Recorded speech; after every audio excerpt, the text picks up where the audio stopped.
Assalamualaikum warahmatullahi wabarakatuh dan salam sejahtera. Kembali lagi bersama saya Rusdi Syarif.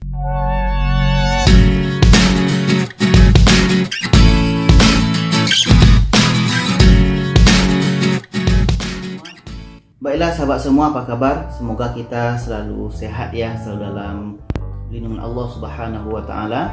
Rezeki kita semakin dilancarkan dan urusan kita semakin dimudahkan oleh Allah Subhanahu wa taala. Baiklah sahabat semua, pada kali ini iaitunya tentang satu pembahagian atau satu cerita daripada kawan kita, yang mana cerita ini pernah dialami oleh subscriber kita sendiri, dan juga teman saya pun pernah mengalaminya seperti ini ketika masuk di Malaysia ini. Tapi sebelum kita masuk kepada kisah itu, sekarang ini beberapa hari ini di Malaysia ada berita dua yang sangat heboh lah. Bagi saya itu sangat heboh, banyak orang yang bincang ya, banyak orang sebut-sebut, iaitunya tentang pembunuhan Ame yang katanya di situ di daerah dibunuh oleh seseorang. Sekarang kita lihat beritanya di sebelah. Kalau kita ketikkan di Google seperti ini dan juga di YouTube, pasti banyak berita yang keluar ya. Tapi saya tidak akan membahas terlalu dalam.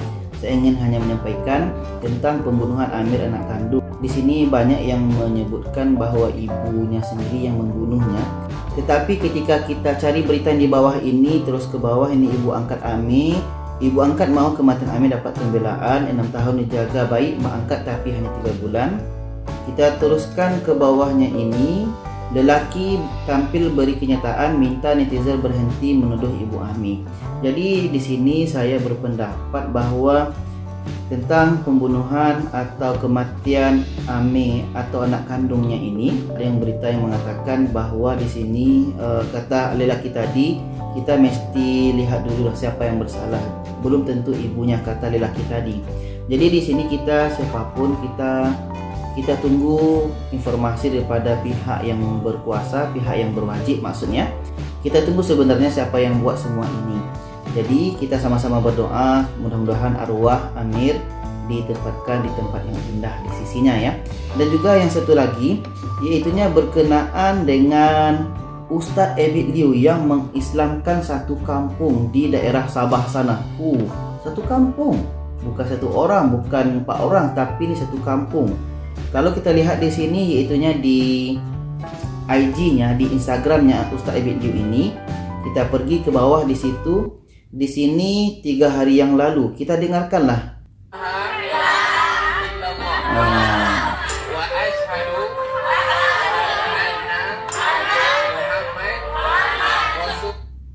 Di sini disebutkan di bawahnya, menangis bahagia sangat disempurna 2 hari di sini dapat 490 orang masuk Islam mengucap syahadah dari 4 buah kampung. 4 buah kampung pula. Yang saya tahu sebelum ini satu kampung, rupanya di sini disebutkan 4 buah kampung. Allahu Akbar. Kita selalu berdoa untuk Ustadz Abid Liu dan orang-orang yang di luar sana, untuk sahabat-sahabat kita yang selalu berdakwah tidak berhenti ini, khususnya juga kepada Ustadz Abid Liu. Mudah-mudahan mereka semua diberikan kesehatan, kekuatan dalam perjuangan Islam ini ya. Jadi kembali kita kepada apa yang ingin kita bincangkan pada hari ini, yaitunya tentang ada teman-teman kita ini yang ketika masuk di Malaysia ini, rupanya ketika sampai di Malaysia kena saman. Kalau di Malaysia disebut dengan kena saman, kalau di Indonesia disebut dengan kena tilang. Biasanya kan kalau orang yang tidak pakai helm atau helmet itu ditilang oleh polis karena tidak memakai helmet atau helm.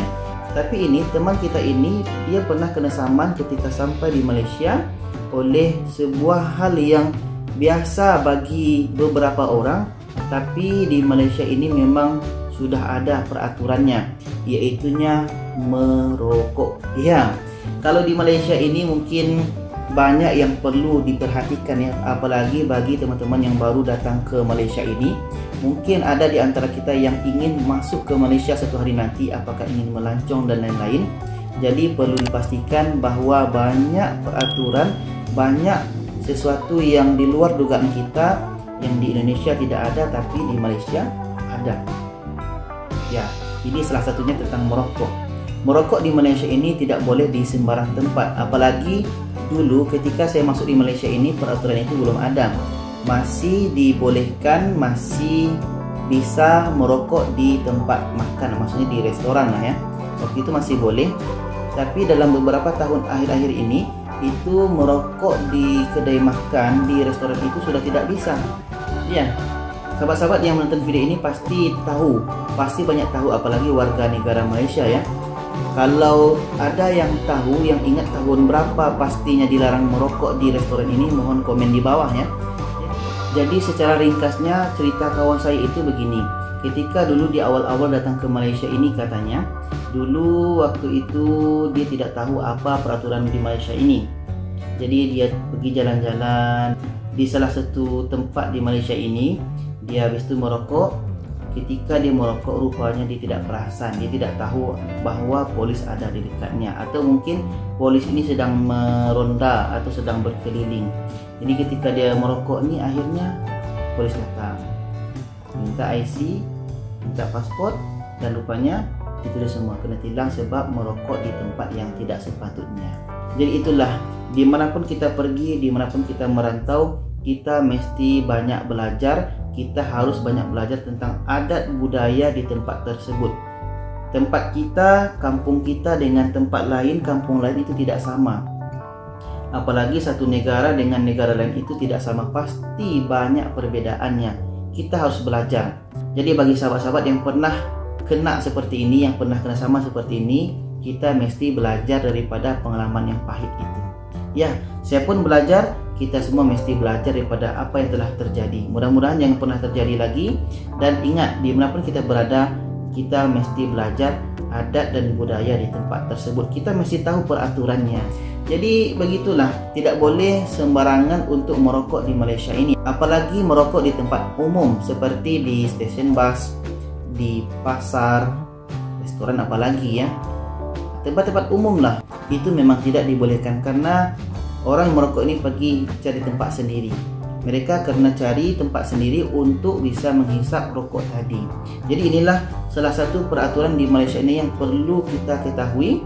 Walaupun kita sudah tahu, tapi perlu berhati-hati, karena merokok tidak boleh di sembarang tempat. Dan banyak lagi peraturan yang perlu kita ketahui di Malaysia ini, wajib kita patuhi. Dan bagi siapapun yang merokok di luar sana, mulai sekarang berhentilah, karena merokok itu bisa merusak kesehatan. Ya, terima kasih telah menonton. Jangan lupa share video ini kepada yang lainnya supaya lebih ramai yang tahu. Terima kasih. Wassalamualaikum warahmatullahi wabarakatuh.